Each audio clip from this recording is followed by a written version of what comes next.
pouring water on the floor. Okay. All right. Well, I guess we'll start. Hello, Chili Dog Strings podcast listeners. Today we have a very special guest. All of our guests are special. We really enjoy this particular friend, though. His name is Jordan Hamilton.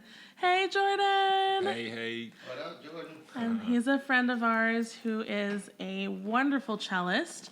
We met him through Christian Howe's Creative Strings workshop in Columbus, Ohio, and became fast friends and decided that we would like to host him at our home studio so he could work with our students. And he's been here the better part of a week, and it's just been a fabulous time. Yeah, really eye-opening, full of great conversation and very insightful teaching. And so we wanted to bring you on to just have a conversation. Cool. Thanks for having me. Absolutely. So, Jordan, we share an Ohio-Michigan connection from where we went to school, right? Well, we went to different schools, but they were in the same states, cities sometimes too.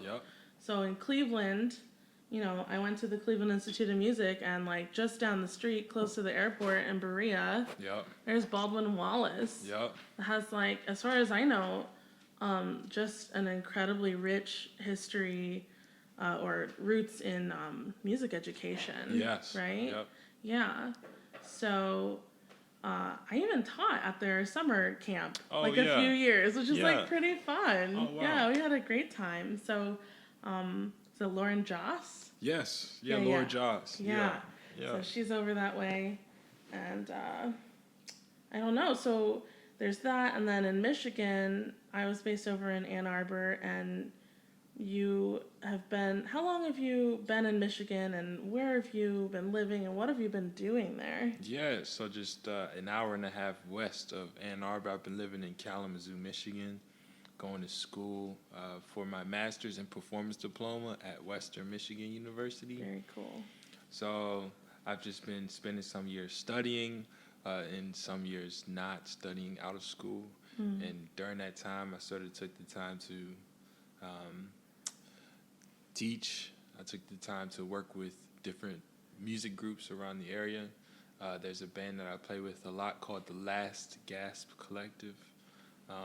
And then sort of find my sound that I would like to use to express myself in the most fulfilling way. That is so cool.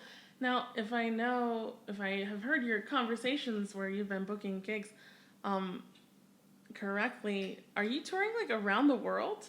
There's a few places I've played outside of the U.S. Yeah, where? Where? That is so cool. There's a place I've been playing in France. I've played in Germany. This year I'll be playing in Kenya. Hopefully I'll be able to get some more gigs in Germany, from France, and looking to go to Iraq, fingers crossed, one day. So incredible. Yeah, and I would love to get to South America as well, but I haven't performed there yet. Gotcha. Yeah. Is there a special significance for you playing gigs in any of those places, other than you happen to be giving a show there? I wouldn't say any special significance besides being able to play for people that have a different upbringing and a different culture, and to see how your music sort of interacts with them, and then to learn about how they see music and how they see life. I think that's just something I've been very interested in since being young. So being able to play and just see how they react and to get that response from their music, I think that is what's significant about it for me. So like that human experience of sharing stories. Mm-hmm. That's really cool. Yeah, sharing and hearing stories. Yeah. So that's been it for me. That's awesome. Yeah. So you grew up a Suzuki kid. I did. When did you start? What did that look like? What was it like for you? I was 8 years old, and the story goes, I was presented with the 4 different string instruments by my elementary school teacher, who played the violin, then the viola, then the cello, then the bass. And how they explained the story is, I heard the cello, and I stood up and started running across the classroom saying that I'm going to play the cello, I'm going to play the cello. I don't remember that. but yeah, that's that. And then it was just a steady journey of one thing after another, keeping my engagement, and it stuck with me until now. Very, very cool. Yeah.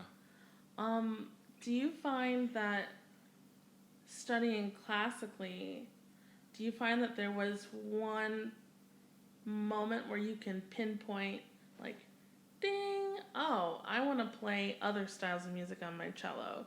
Or was it more of like a subtle thing in the periphery that eventually kind of melded together? How was that for you? I would say it's a little bit of both. Some of it was me.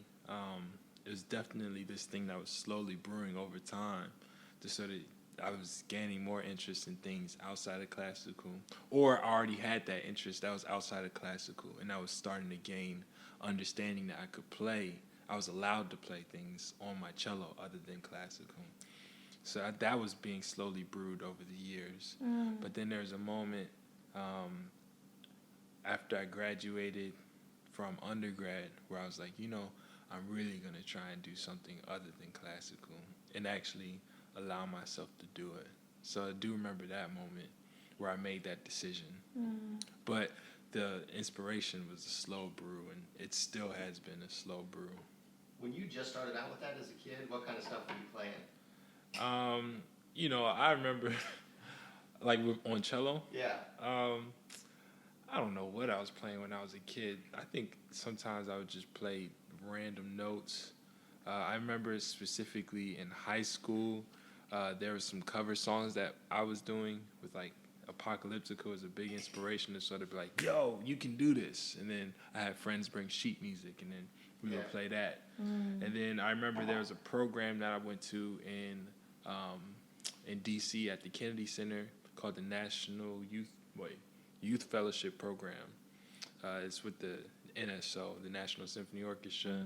And we would sort of get together, and before our juries, because we had to play juries for all these people in this orchestra, all this really hard rep, and we would joke around like, because everybody be so serious. It's such an intense program. Like, you can fail and they'll kick you out. So we're like, oh man, we've been playing these pieces for months, and then we all finally get to be in the same room with our instruments. And we all liked each other a lot, so we just jammed around with our instruments, and this was in high school. Because we'd be like, okay, do you remember that Metallica thing? It's like, yeah, I kind of remember that. And we would try and piece it together by ear, and then we would fail epically, but then it would be so much fun. We'll continue to do stuff like that. And I remember that was a good experience for me, just being like, oh, man, we can all just play whatever we want. And then I would do that stuff at home as well. I wonder what I did when I was a kid, though. I have horrible memory, but I assume I did some stuff like that. Just playing around weird stuff. Yeah. I think that it's been really great talking to you this week about teaching ideas. Yeah. And kind of like doing some critical thinking and really examining closely why we study the music that we study and why we teach the music that we teach. Yeah. And I really love the ideas that you shared about finding ways to really be relevant to the students that you're teaching and help them understand that the music that they're learning doesn't have to be this far off, lofty goal of, something that's behind glass. It can be something that they enjoy in the here and now and that they have access to if they'll let themselves, right? And so, I don't know, I'd love to hear you talk about that some. Yeah. So I'm a firm believer in doing what you love. And I think doing what you love breeds the best type of learning. Like when I would play soccer, I loved playing soccer. I loved being outside. And, when you had to play a different position, you didn't know the nuances of it. If you were having fun, you learned that position quicker than you did another position. Like goalie, I never became a good goalie because I didn't like playing goalie. I liked running around like a mad dog. And so midfielder became a very quick learning experience for me. I knew how to read the players. I knew how to attack, when to fall back. And I think it's probably the same for any type of subject. When you really enjoy it, you're going to learn it quickly. And you're going to learn it in a more genuine way as well. So I think that as a teacher, I would like to create the best learning experience for my students as possible. So if I'm going to nurture that, I really have to be in tune with the things that they love, and then try and undertake my experiences and show them where their things that they love align with how they can learn how to play this instrument or this subject better. So I think that's my goal as a teacher, is to sort of connect those worlds. And when you say the things you love, you're not just talking, the things they love, you're not just talking about music. You're talking about everything? Everything I'm talking about, yeah, I'm talking about everything. Because, so much of music is just telling stories about things outside of music, Rarely are all songs. There are many songs that sort of talk about, I'm the best at my craft, I do this. Or like, music is my one and only love. But a lot of the other times it's talking about daily experiences. So that's why I like to understand what they like to do outside of music as well, because then it could bridge like, okay, man, music can just make this experience much more enjoyable, or maybe I can actually finally communicate how I felt about this thing outside of music through music. So making those connections as early as possible gives them the pathway to sort of understand the meaning and their personal meaning of what music is. So let's say there's a student who has a task in front of them to learn a new skill or technique, and they're really not enjoying it. Do you feel like there's a way to present or craft that skill or technique, any skill or technique, in a way that's enjoyable for students? Yeah, sometimes. And what does it take? Yeah, I don't know. Or do you think there are just some times where you gotta suck it up, buttercup, and pull up those bootstraps and just muscle through it? Yeah, I think there's probably times for all of it. There's just times for all of it. I'm willing to assume that's more so the case than, this is the right way, the wrong way. Because sometimes you just may not want to learn this because this is not the thing for you. This is just not what you're supposed to be doing, and that might be the lesson that you need to be like, all right, I'm done. Sometimes it may be that you just need to find another way to look at it, and that may be the lesson that you need to learn, a lesson of perspective. Sometimes it could be just something that you need to learn how to be confident in. Like maybe it was too much. You seem for it to be a task that's too great for your skill level, and you need to learn that self-confidence of being like, no, I can do this, and then suck it up and just go for it. Or you need to learn discipline, but it varies so much. So to understand your emotional makeup will help you navigate those things clearly, which is why I also really love to understand and make aware what the kids are feeling and what they love, because then they understand how they're feeling, then they can navigate through the different lessons that they're going to have to learn in life later on, and in music and outside of music. So it makes me think of how every lesson I saw you teaching, you would take time to find out or to ask and explore what students liked about playing their instrument and what they liked about their music. Yeah. why do you play cello? Why do you do that? Yeah. Why is that? And it was so funny seeing with some of them, when, you know, you say, why do you like cello? Oh, I like to make a great sound. Oh, what do you like about that? And then seeing some of them, it was as if that was the first time they've ever had to really think about it. Yeah. What do you like about making good sound? Oh, what do you like about playing fun music? Yeah. That's really cool. Yeah. And then getting to the root of that stuff about why they do it and taking action on that Yeah. and letting the lesson come from that. Yeah. Super cool. Yeah. I think every student that came to have a lesson with you this week came out extremely satisfied. Sometimes when we have guest artists, I think maybe it's that way because there's a novelty to what the guest artist is doing. Yeah. But really what I got the sense of from this time around with you was that there was a satisfaction, like they discovered something. Each one with its own journey in a different direction. And that was super cool to see. Like you showed them something without having to tell them anything. Yeah. And I think that's the mark of a terrific teacher. Yeah. That really excited me a lot, and I learned something really big from that. Wow. So, just, to give you props on that. And I think, it makes me wonder if you have any insight into this next question, which is like, there are teachers out there who are kind of the school of thought that, it's like, I have this information to present, and this child needs to come here ready to learn what I have to say. Yup. Right? There's lots of that. Yup. I mean, I'm like that sometimes. Yup. And so it's extremely humbling to see a child being guided through a lesson with tons of questions, and then you bring in the knowledge or skill that you have to support whatever it is you see that they're discovering. I think that's really cool. Mm-hmm.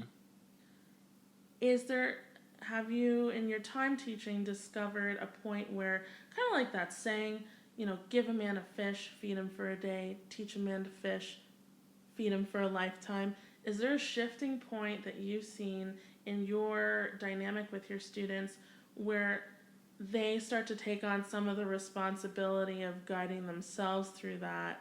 Like, how have you seen that develop and snowball in the time that you've had with your students, if at all? I don't know, but so a lot of the students that I have, I try and get that mentality from day one. Just be like, I could show you the thousands of things and all these different techniques, but like, I'd rather you sort of figure out why it's important to learn these things, and then ask me what specific technique you need in order to do it. I've seen in my students at home, sadly, to be honest, I haven't had students for very long, for like years and years, because I'm always going somewhere, and then the relationship just can't continue over my schedule. Yeah. But I've seen certain students sort of take on genuine interest in, like, man, how can I learn this and learn a pathway to this, and then they apply it to other things in their life. I think that it breeds an understanding of, like, I've seen people come and express to me, like, that lesson didn't do anything for me, and I need this from you. And I'm like, whoa, that's pretty cool. Like, I appreciate that my students that I've had for a little while have this autonomy of, like, this is what I need from you. And sometimes it's like, oh, shoot. Oh, shoot. Like, I really have to not project what I think this student needs, and I have to just let them go. And that is scary for me sometimes, because it's like, oh, man, I think you need this. I think you need this. I think you need this. And they're like, no, it's not what I want. And with a grain, like, with that, it's very respectful too. Like, they're not like, I don't think you should tell me what to do. It's more so like, yeah, I could do that, but I really want to try it this way. And I respect that. So that's what I've seen. That is super interesting. Yeah. That's super interesting. Yeah, I feel like as I kind of regard us as, we're experts of our craft or working toward that expertise, right? And so having students who say, well, I know that's what you want me to do, but I would rather do it like this. For me, when I hear that, I'm like, I know you think that's how it should go, but it doesn't. But it's not how it should go. And so I think, and I think that what you're saying is valid. I think maybe there's a balance somewhere in there, because I think sometimes students just don't know better. Really? Sometimes. I mean, these are facts, though. I think you got to tailor it to an individualistic level, like whatever the situation is, right? I think it depends on what it is, though. If the student is saying, "This is what I need from you," yeah. But I mean, haven't we all had the student where it's like, "This is what you're going to learn," and they're like, I have a better idea. Yeah, no, there's a difference between that. No. This is what feels good to me. Yeah, no, there's differences. There's differences. And, in my group classes, I teach a lot of group classes. So the private lessons like I've done here, this is like a luxury because I could spend so much time honing into one student. My group classes, they'll probably be like, wait, who is this dude? Because in those you have to be much more like rigid in the information that you're giving everybody, because you have to give them the same information. But so they get these lessons over a longer period of time and not in just you have to give the lessons of like you can choose how to do your things over like the period of like 3 months, versus in the private lesson you can do that in maybe 3 lessons. You can get so in depth with what you're learning. So I think with group lessons I'm a little more rigid and like, no, we can't jump around and try to figure this thing out. Just do it. A little bit more strict because the classroom management needs that. But yeah, I still try and breed. I ask a lot of questions, as long as it doesn't breed away from the focus of the class. I give them many choices so that they can understand, I actually didn't enjoy this, and I was just doing this because you said this. And it's like, I really try and tune into how they're feeling still. And I think that just breeds up more understanding and more respect for why they enjoy the instrument or why they don't enjoy the instrument. So, on top of that, I think when I saw you in the group, you did a really good job of inviting them to join in on little things as you were starting. Like a performance would blend a little bit with having them have something to do with you. Better days, better ways, better days, better ways have notes. Better days, better ways, better days, better ways for the notes. Better days, better ways. Another conversation that came up this week that I think would be great to talk about here was your mention of perfectionism paralysis. oh man. And a lot of what I saw you teaching in private and group classes was addressing the fear or aversion to playing wrong notes or playing with an ugly sound. And I mean, that's a conversation that I think in the creative playing world happens a lot, because most of us are terrified of producing anything that could be rejected, So what did you experience in teaching our students, which I would say it's safe to say for the listeners, like I think our students are a pretty decent representation of students everywhere, so I think it would apply, on a larger scale, not just picking on our particular students. But what was your experience in teaching our students, and what did you see with the perfectionism, and what do you think is important to surround this subject matter with in conversation? What are the things that we could be talking to our students about and their parents about that would open some of this up and maybe make things move in a productive way? Yeah.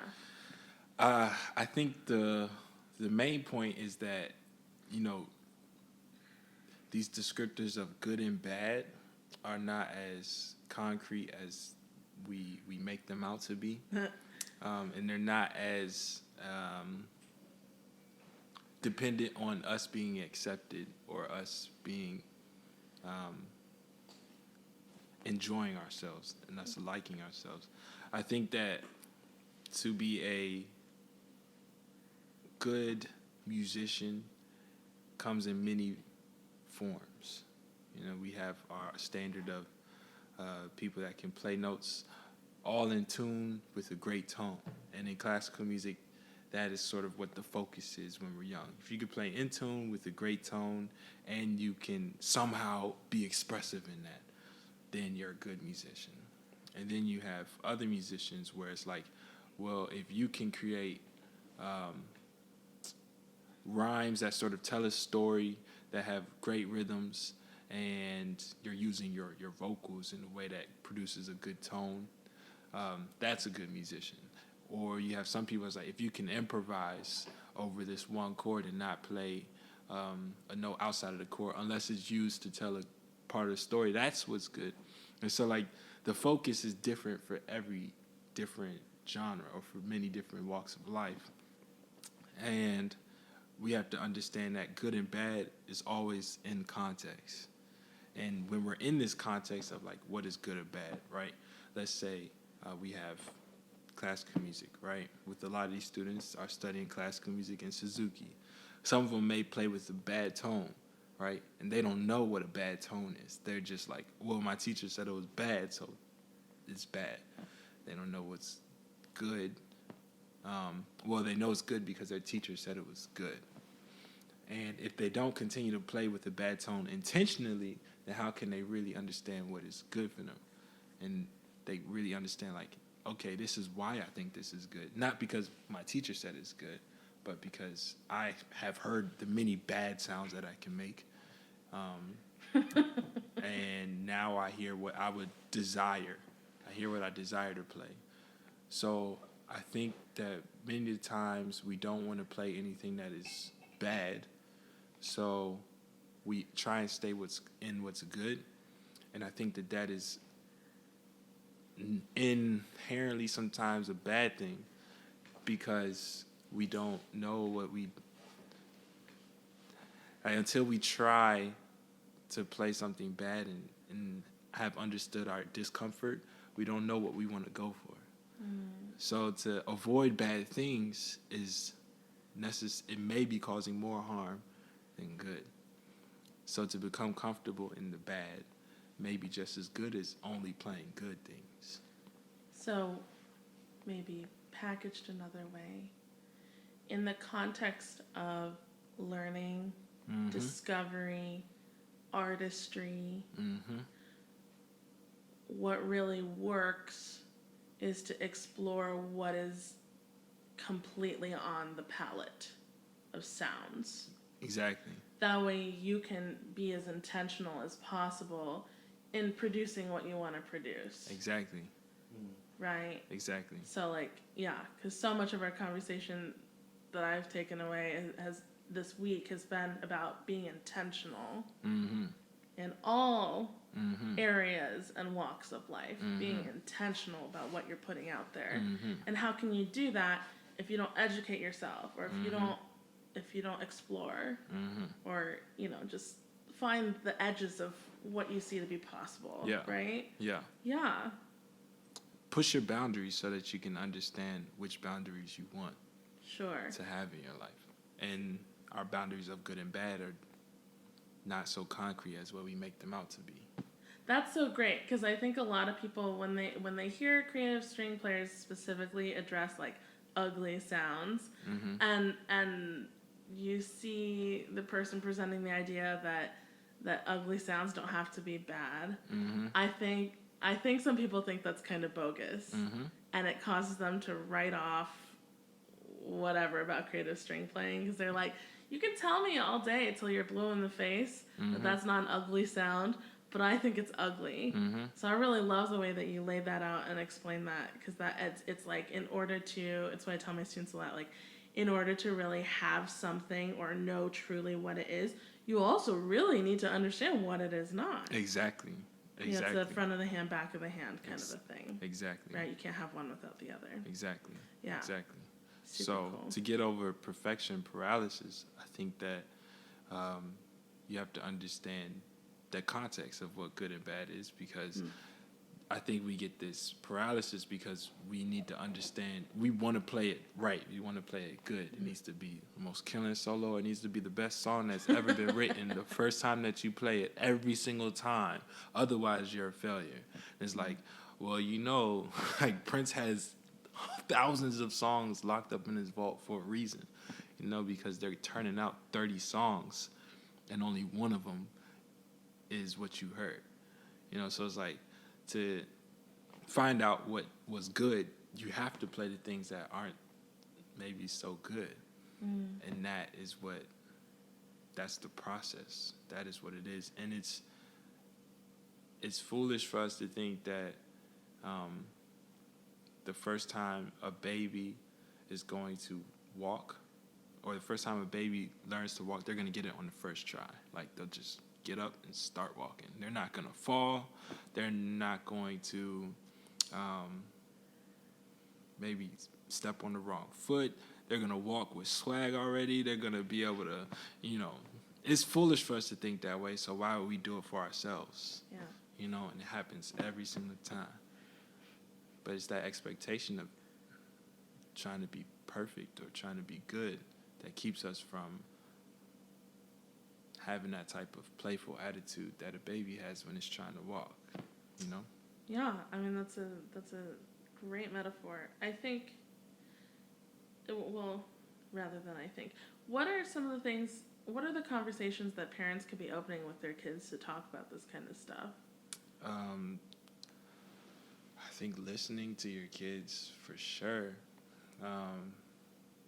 But, like, not listening to, like, okay, you're just talking, now I'm listening to what you're saying, but, like, listen to them and then ask some questions, like, questions that sort of shake them, and then listen to how they're going to respond to that, Do they shut down? Do they run away from the question? So you're listening to that. You're listening to how they're responding. You're listening to what they're saying and the words that they're not saying. And then challenging them with that. Not so much challenging like, oh, man, do you really know what you want? But like, man, what are you really saying? And do you know what you're really saying? So teaching them how to listen by you listening to them. And it's not so much so you can judge them, but it's like, okay, what do you really... I think by having someone open you up book-wise, it helps you learn more about yourself.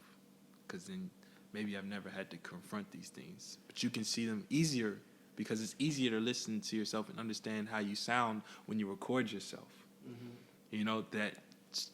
But we don't have that ability to record ourselves unless we're really great listeners. But oftentimes we don't practice that.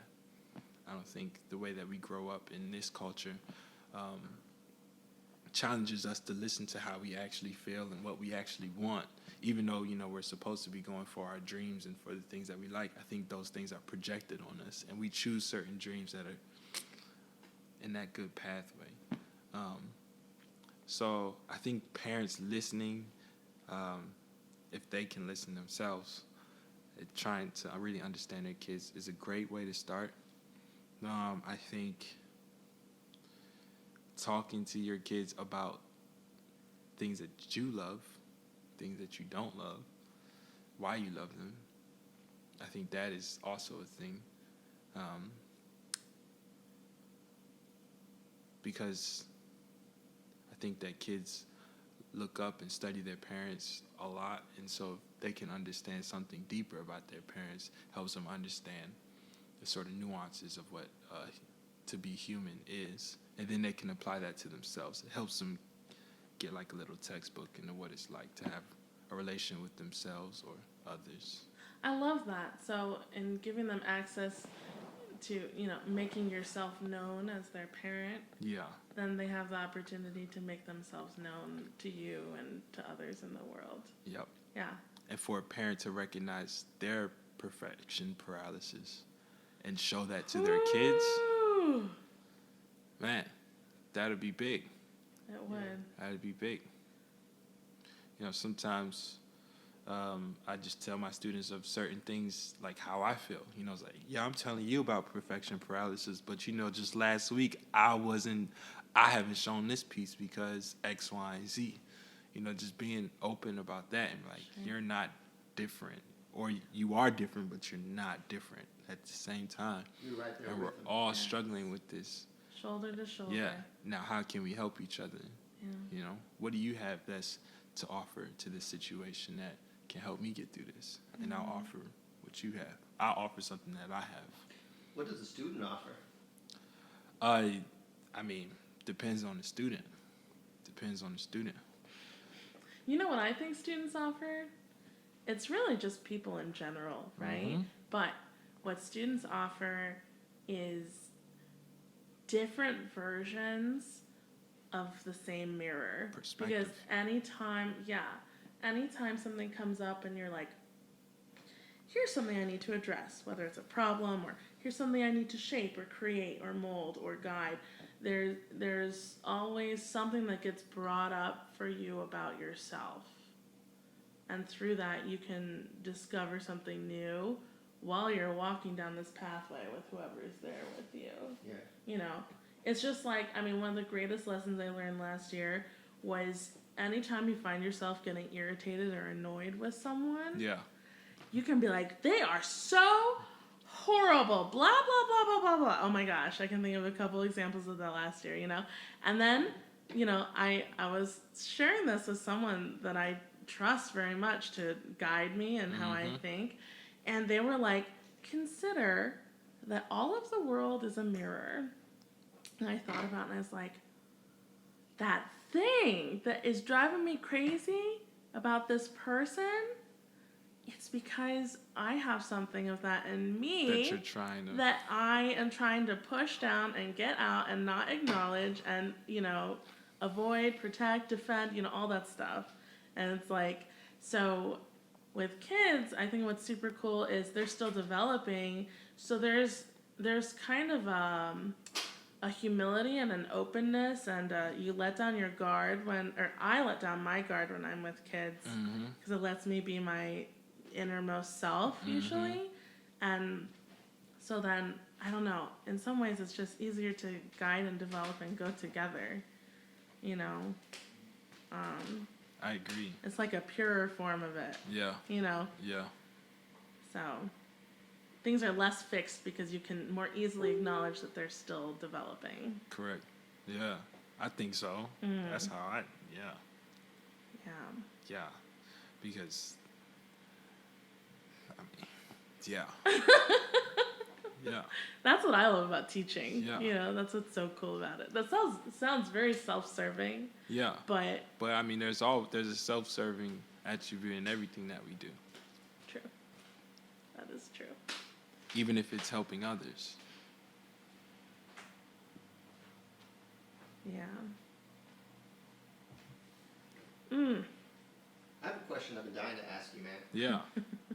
Relating to like parents and kids. When we were teaching a workshop in Austin last month, a parent asked me, how do you keep this going at home? Like, it's one thing for somebody to come in and give a presentation on playing outside the box.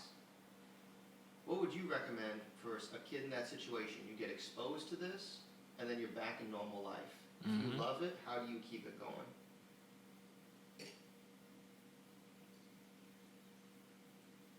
So if you love to do something. Yeah, like, let's say if we only taught classical music in our lessons, and you came to our studio and did your thing, and we had students who loved it.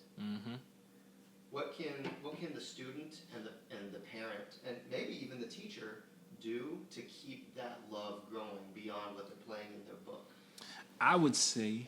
Or where do they start? Where do they start that journey?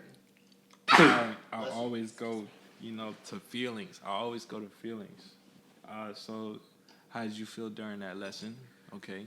It's important to recognize that. Like talking to the kid, like the parent talking to the kid about Sure, it. the parent could do it, the kid Yeah. could do it, whoever wants to do it. They have to eventually be like, okay, how did I feel? What makes me feel that way? And how can I recreate that feeling right now? So then you start to think, or you start to feel, okay, I'm feeling this way right now.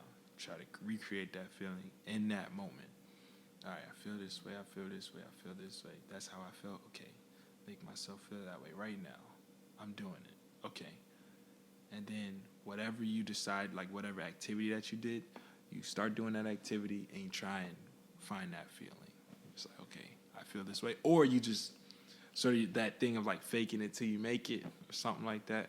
You'd be like, okay, well, I feel this way. I'm going to make myself feel this way. You do that activity and then you try and just put more and more energy behind feeling that way, or more actions that make you feel this way. Because you know what that feeling is, then you can easily decide, okay, that makes me feel this way and this doesn't. So you can continue just to go on that path and let yourself teach yourself. Because who's to say that one thing that you did at the lesson was the actual thing that made you feel the way that you did, that made you want to continue? What if it was something else? Maybe you just hadn't felt that feeling before, and it's not going to be recreated the next time you do it.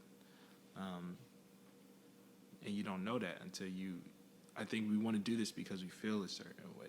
We like that. So chase that feeling. Yeah. And that can only be taught by yourself. So it's only something that's like, how could you not do it at home? It's basically the thing. Yeah. You can't do it anywhere else. It starts from you. So maybe when a guest comes in and plays something with a looper, and the kid sees that and says, oh, I had so much fun playing with a looper, you're saying it might not be about the looper. Yeah. It's about what they were feeling when they were doing that. Yeah. Yeah. That new thing that they got, right? Yeah. Or that, man, I saw that piece of technology. I love technology. Or like it's sort of taking pieces and okay, well, let's see if it was the looper, and then playing with that. Then that feeling is gone now. Okay, what was it then? Oh, well, I really liked playing with this computer too. This computer is great, man. I love that. Oh, and then that goes away. Oh, well, I started learning this new language. Man, I love that. That was great. So maybe it's just that you like learning new things. Or maybe it's that you like learning new languages or different languages. Who knows? Until you start to really challenge yourself to really focus on that feeling that you love so much, you won't find it. So you have to do it at home. What are your all-time favorite things to listen to that have changed your life? And then what's in your listening list currently that you would recommend? The two different camps, kind of. Yeah, I've heard many things that have changed my life.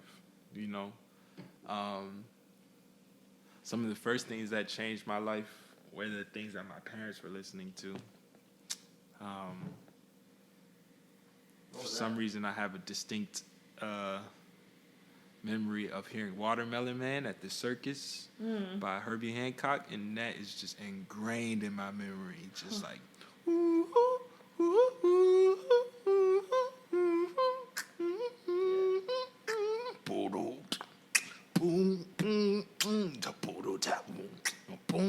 every time I hear that song, I go back to the circus, and it's the coolest thing. Like that, I remember that being, and I thought it was Bobby McFerrin.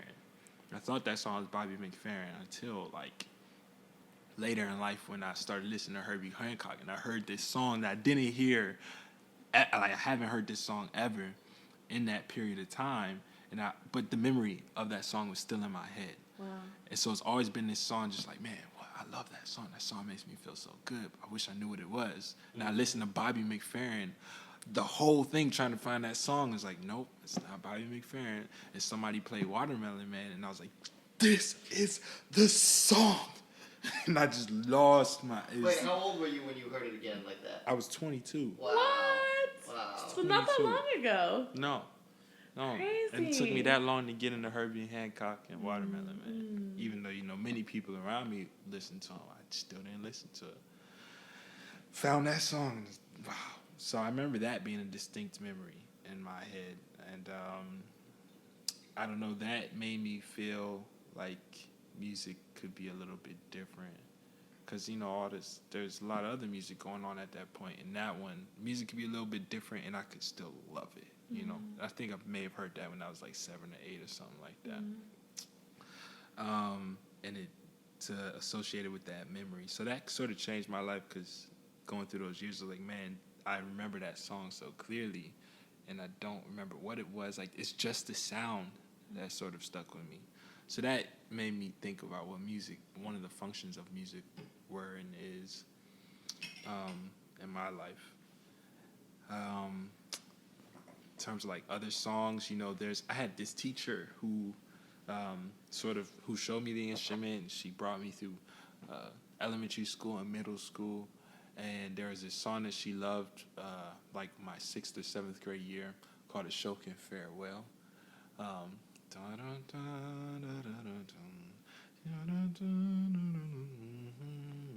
She loved this song, right? And, you know, I'm just this kid in middle school, just, okay, I'll play it. I don't really care. I also acted out a lot in middle school. And, you know, I was acting out in this one particular class, you know. And she was not having it. She called my mom. She kicked me out of the class, blah, blah, blah, blah. It's the end, rap. And I had done this a lot, so this was, okay, we're cool.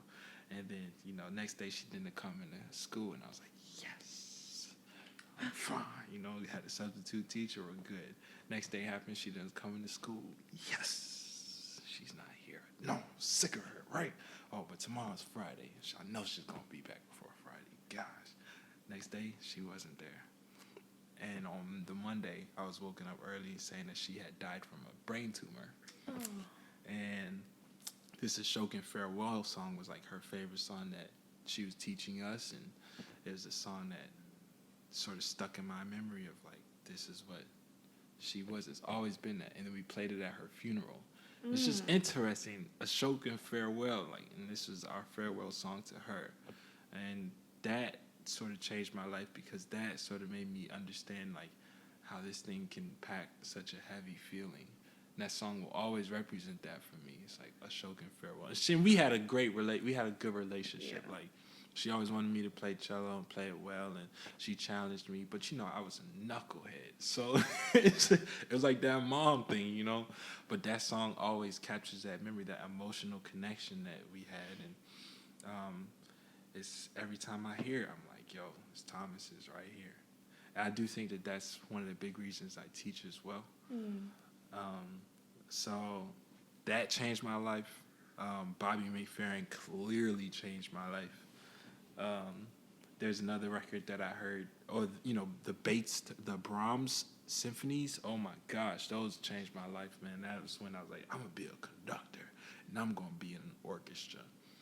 I love those pieces. The Elgar Cello Concerto changed my life. Jacqueline Dupre, gosh, For real, like right? what? That was like, man, the cello can just do whatever you want it to. Like, she just made it seem like, yeah, I'm not playing the cello. This is a part of me. You know, it's like that is when I sort of understood the cello is an expression of yourself, not this piece of wood that we play. You know, that changed my life. The record by Leanne LaHavis, that changed my life. There's this, I forget the name actually. Wait, Is Your Love Big Enough? I think that may be the name of the album. I don't even know the name of the album, and it changed my life. But there's a bunch of songs on there that I absolutely love. So much soul. Just her and the guitar. Her voice and the guitar. And it's some of the most beautiful music I've ever heard. Changed my life. There's so many different, a wide range of things that have impacted my musicianship. Stephen Brown, gosh. Kevin Olusu also changed my daggone life. You know, this is in high school. But then records I'm listening to now that I really love, there's an artist named Odyssey that I have to give credit to because maybe a year and a half ago or 2 years ago, I was only listening to his music. And The Good Fight, that's a great album. It's an amazing album. So that's more current. Another album that Asa, that was a great album. Her name's spelled A-S-A.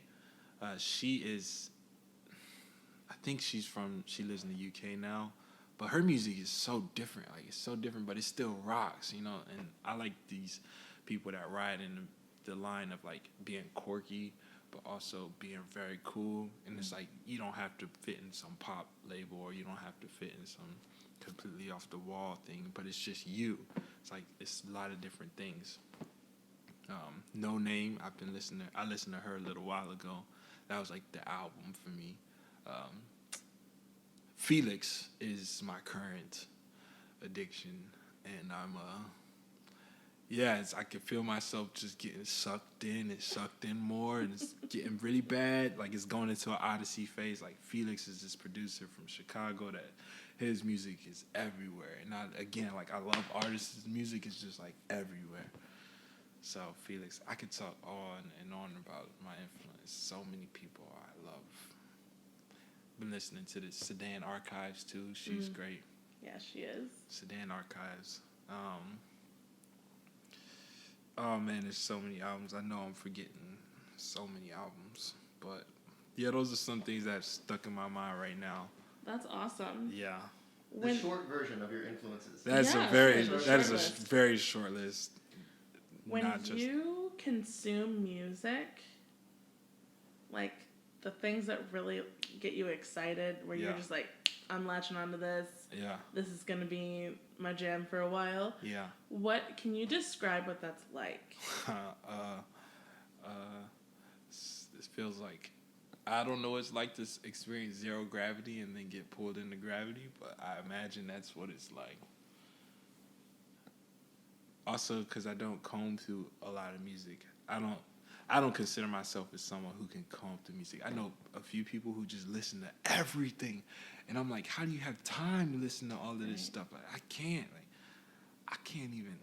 I could barely get past this one artist. Like, how could you listen to more? But so for me, I still try and listen to as much as possible. But like, when I hear an artist, it really clicks. Like, I just. It's like a slow burn. Yeah, and then it's a slow burn, and then it's like this.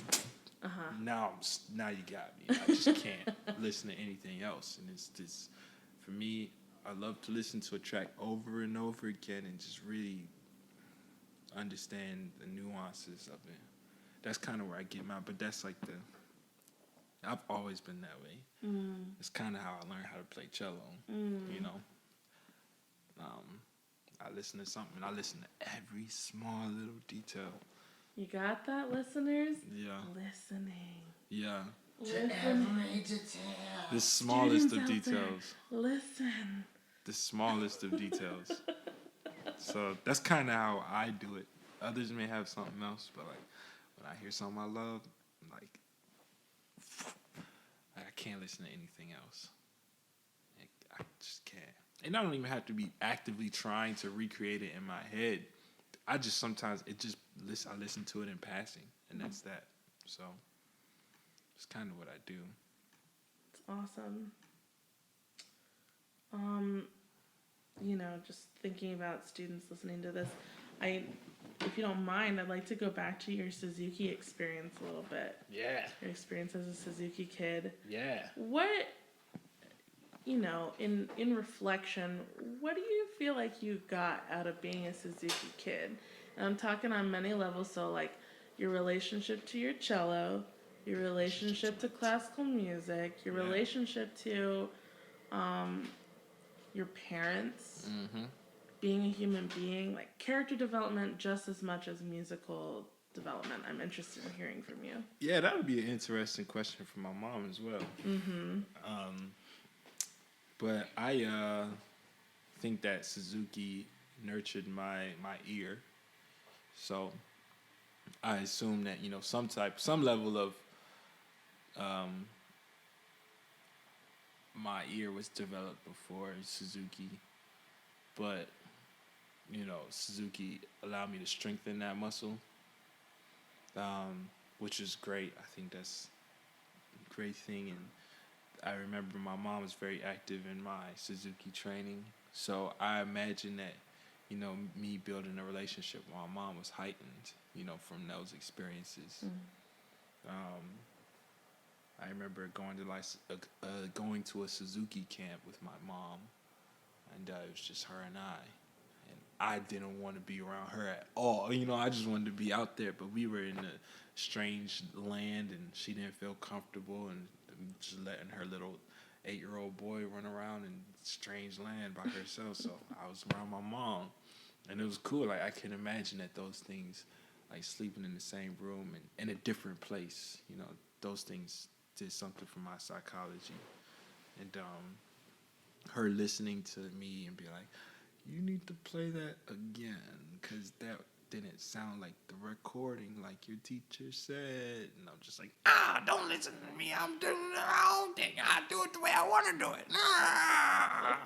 You know, I imagine that sort of created some relationship of like holding yourself accountable. And like, you know, maybe I was a little smart aleck, being like, I know what I'm doing, but then you really don't know what you're doing. But then now as a kid, you're like, no, I really do have to know what I'm doing now, because if I'm going to say this, I have to have some type of, like, I know she's listening, so I really have to hold myself accountable now.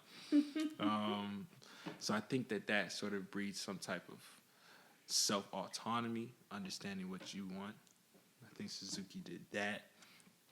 I think Suzuki gives you a good platform of like expressing yourself through a song right off the bat. You know, it gives you this song, and then tells you how to play it, and then there's usually different emotions that you can feel or hear in the music, and that allows you to put your pain of having to do homework inside of this song or something, you know. So I think that is it's an immediate expression for the kids. For me, it was.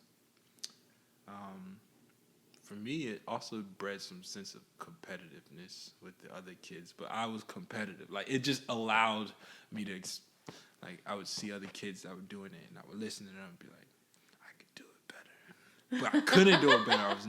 I just couldn't. These kids are so good. And I was like, but I got so frustrated with myself because I couldn't do it better.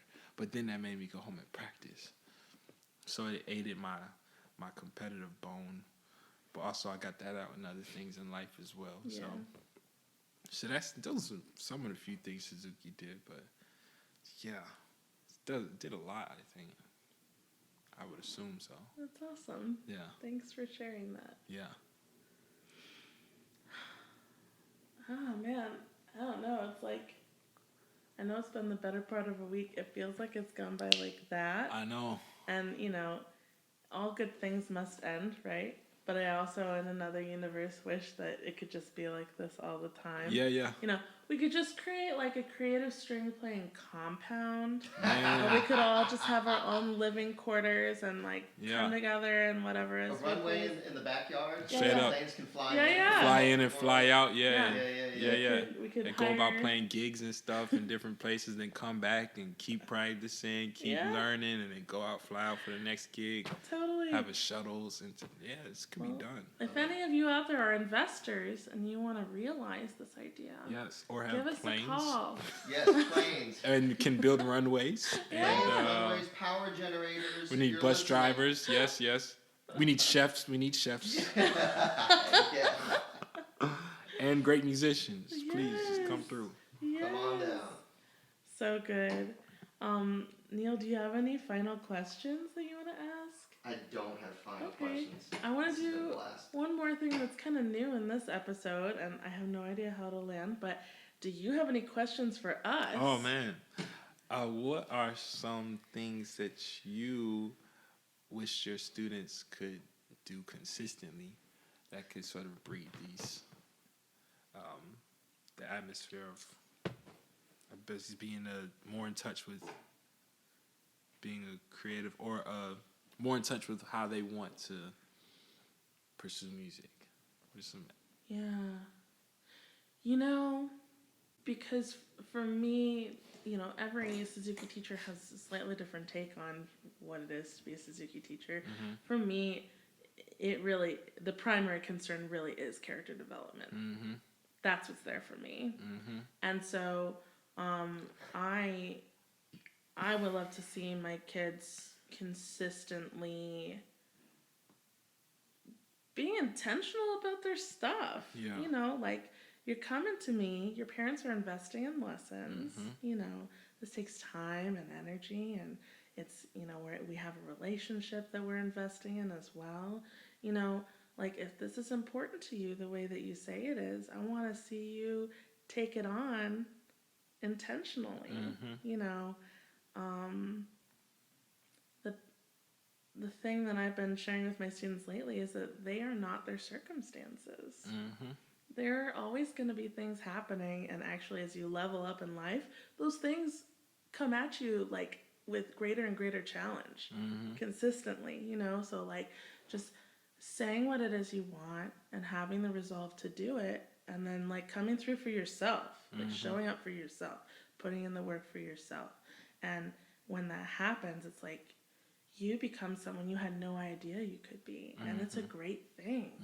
Like, I wish my students spent a consistent amount of time really thinking about who they want to become, and then taking the steps necessary to get them to that place. Yeah. I think that's the answer, because that applies to pretty much everything. Yeah. It does. Yeah. I think my answer is connected to yours. Sure. Learn from others. Learn from others. I love when Jordan came in last week. Cool. Keep listening to his stuff. Like, oh, I'm playing this piece right now. Great. Like, what can you pick up from the recordings that you're learning of it? Yeah. If you have a song that you really like, listen to more that's related to that. If you like your teacher, then who are the teachers that your teacher likes, and where are they teaching that you could visit and do something? Whether it's a Suzuki camp or something local or whatever. Learn from others. I like that. That is great. Two things that I for sure need to continue to do. Character building, learning from others. And you can do both at the same time. Absolutely. Yeah, they both help. Yeah. It's a rich way to live your life. It is. You know, beyond, like, accumulation of wealth, it's just, oh man, to learn from other people's experiences and mistakes and successes, you know, I mean, that's huge. To be in a spot where you actually have room to hear what other people are saying, that's a great life. Yeah. Real. And still know who you are, so it's not just like being blindly led by whatever's out here, you know. So not being fooled by thinking that you have to, that you know everything, you know? Yes, genuine, that's exactly it. Having a genuine understanding that we are all, that I can learn from other people. I think maybe in our culture, at least how I was raised, you know, we know that we're not alone. We know that it takes a community to do things, but do we genuinely tap into these things? Or are we just like, I kind of could learn from something else, but am I good enough if I can't do it by myself, you know? Which is why, man, I think it's a great thing that you guys bring people. That's amazing to actually. That's one of our favorite big things that we started doing last year. Yeah. Just calling on other teachers to come in and show our students more than what we can do alone. It's such a magical thing, tapping into community. Yeah. Like, to accumulate all the skills and knowledge and experiences that you and Georgia and Chris and Neil all have. Yeah. It would take me 4 extra lifetimes. Yeah. Wow, yeah. Why would I put that on myself? Not that I'm not wanting to learn new things. Exactly. But it's like we have all these unique and wonderful people who can contribute something. Yeah. And that's something I've been passionate about a really long time, is like, you know, I don't know if you've heard stories about young musicians coming up where the teacher is very possessive over them.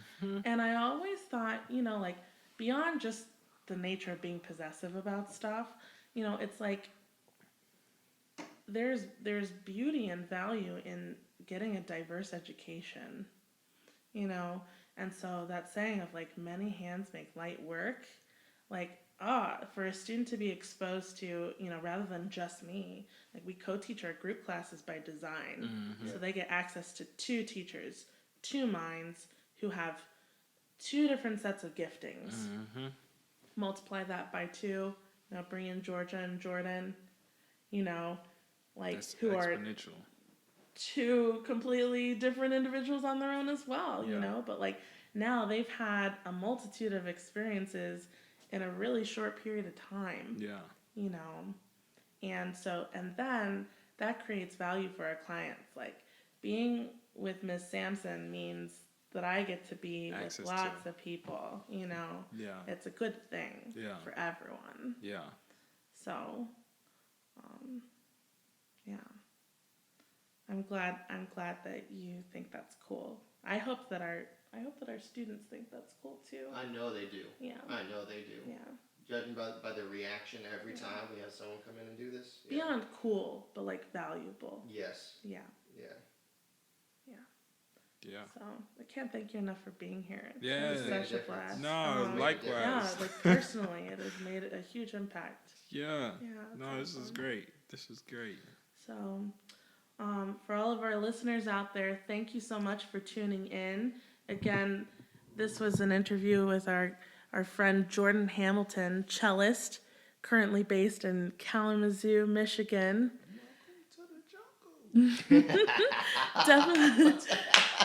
Definitely make sure to follow his stuff. We'll include links below. And you all go out into the world and have an amazing day. Take care. Build character.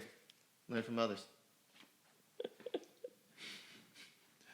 like that. That's the title. Love, peace, gratitude, forgiveness. Yes. Love, peace, gratitude, forgiveness. Love, peace, gratitude, forgiveness. Yeah,